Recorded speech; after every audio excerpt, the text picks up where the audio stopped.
I've been teasing Girl Meets World for quite some time now. I've also been teasing Robot Boy, and I'll get there eventually. For now, I'm going to review Girl Meets World as I've been wanting to review this show for a long time. The best way to describe this show is acceptable first season and unacceptably overrated second and third seasons. The ratings of the episodes from the third and second seasons of this show on IMDb are high. And as someone who's been watching this show since 2015, I decided to share my own opinions towards this show. I should probably point out that I haven't seen Boy Meets World, so don't expect me to compare and spot all of the references because I don't know. I'll start by reviewing my favorite season, which was the first one. Now, it's debatable whether or not the first season was the best season of Girl Meets World. Some of you might disagree with me, and I do admit that the first season had problems, but personally, season 1 was the best experience out of all of them. The thing that really got me into this show was how it felt special and different from the usual Disney teen sitcom. The show had a darker tone, addressed relevant and important topics, and showed to have a lot of heart. It also broke some of the Disney overused and fabricated character archetypes like obnoxious rival sibling and dorky punching bag. The show also had a set of very likable characters. Seriously, the only character that wasn't likable was Lucas, but that was only because he was bland as heck. I mean, even the show admits that Lucas is just a mannequin. The show also impressively gave a cool focus on Maya's character, which I appreciate because I think Maya is an interesting character to explore. I also like how they make fun of their own formula. I don't think the comedy is that great, but it is better than other Disney teen sitcoms as the comedy in this show is more subtle, creative, and more limited, therefore you end up laughing at the jokes because they feel special. Of course, this season wasn't perfect, like how I mentioned in my previous Girl Meets World review, the dialogue is terrible. There's a messy placement of jokes, and when they want to teach a lesson, they can come off as too preachy. The acting isn't very good also, and I'm not just talking about the kid actors, even Savage and Fischel. I'm sure they're fine actors, but they're not good here. Then there are other classic flaws normally found in cheap multi-camera sitcoms, like laugh tracks interrupting the dialogue, noticeable artificial lighting, echoing sounds, all that stuff. But at the end of the day, I grew fond of this show and I quickly tuned in for season 2, which ended up being my least favorite season. Many people might disagree with me, again, but Girl Meets World dropped its quality after season 1. Which is sad because season 2 actually started out alright. The first half of season 2 seemed to carry on the charm of season 1. It gave Lucas more character and introduced us to Zane, which I didn't like him at first, but then I ended up liking him, and the acting improved, sort of. Riley started smiling less in situations where she's not supposed to, and they carried out some of the story arcs. But then things changed in episode 12. Nothing against that episode, but there's one scene in particular that changed this show forever. When Maya, while pretending to be Riley, said that Riley and Lucas are like brothers, she had the weirdest reaction ever. So what? You think they're like brother and sister, whatever. Oh, but no, not whatever. The show held that and didn't let go. Now Maya is showing hints that she has feelings for Lucas.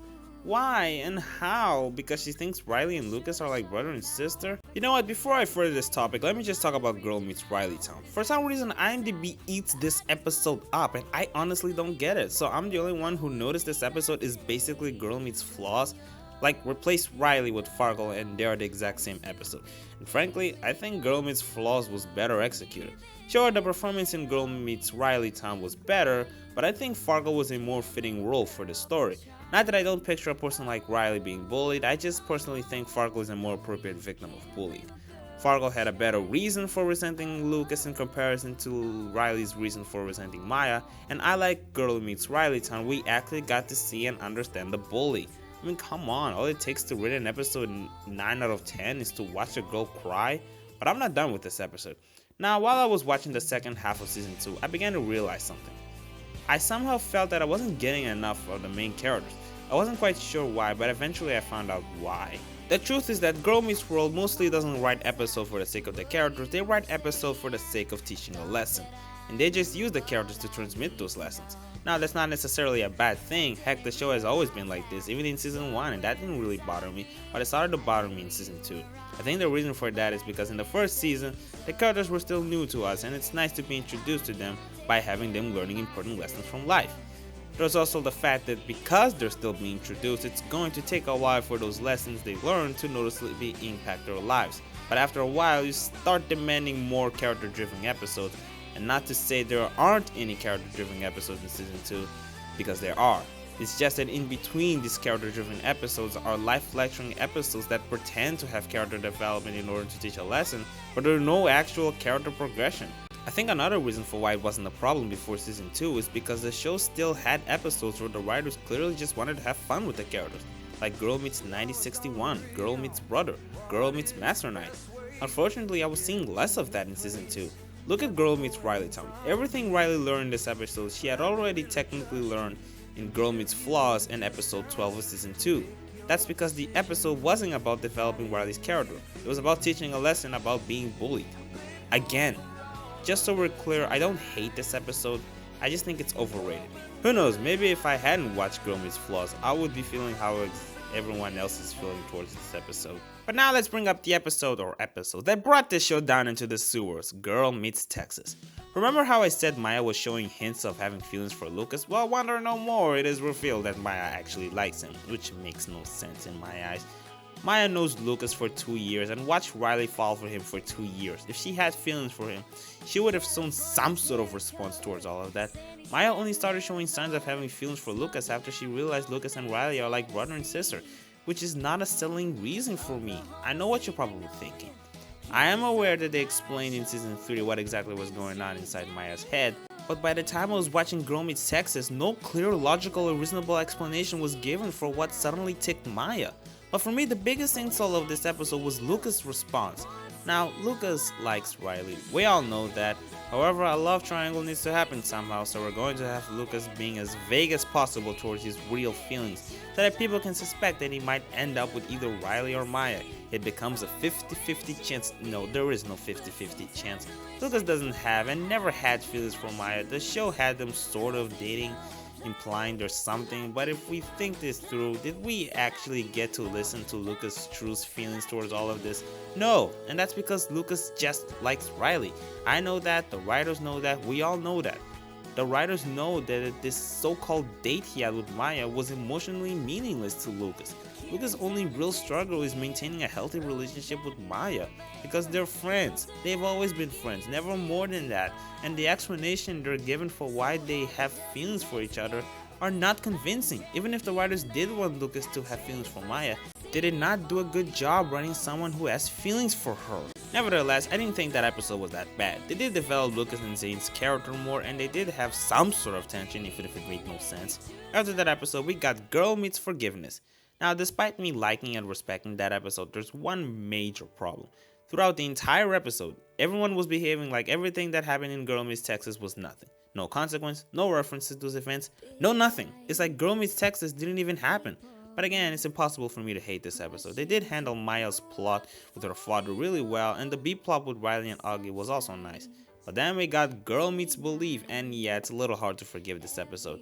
It's one of those episodes where the intention is clearly to teach a lesson and they ignore all of the events from Girl Meets Texas. The entire episode was based around the main characters interacting with each other, and every one of them was ignoring the previous events. Plus, for some reason, Farkle was wearing his old clothes. I really don't know what was the deal with that. Maybe they recorded this episode before episode 12. Maybe this episode was scripted and planned before episode 12, but they were too lazy to update the attires. I really don't know. It might also just be a nod to old Farkle. Girl Meets New Year was when Girl Meets World started to get really frustrating. The episode ended with Farkle telling Lucas and Maya that Riley still likes Lucas, and yeah, that was the huge event after waiting 2 episodes. As if Maya and Lucas would be surprised that Riley still likes Lucas. Oh, and speaking of Lucas, he again continues to be as vague as possible regarding his true feelings. The only good thing that came out of this episode was Smackle, because I like Smackle. Though everything else with this episode was definitely not worth the wait. Then 2016 came, and what do you know, the first episode was about teaching a lesson, had pretend character growth, and ignored the events of New Year's Eve. Yay! Oh, and the following episode was another episode about teaching a life lesson, had pretend character growth, and ignored the events of New Year's Eve. Yay! Oh, and the following episode was another episode about teaching a life lesson, had pretend character growth, and ignored the events of New Year's Eve. Yay! Wait, are these characters younger? The following episode still ignored the events of New Year's Eve, but at least it was more character driven, although it still had to deal with younger actors with lesser talent who occasionally portrayed the roles of younger Riley and Maya. But the biggest letdown was the last episode. After dealing with 4 pointless episodes with one being debatable, we finally get to resume this terrible love triangle, and guess how much progress is made after this episode? None. This was possibly the most pointless episode out of all the love triangle episodes. The episode ended with Maya and Riley still having feelings for Lucas, still best friends, Lucas still being vague regarding his real feelings, although he at least expressed that he doesn't want to choose between either of them, and the episode ended with Lucas not choosing either of them.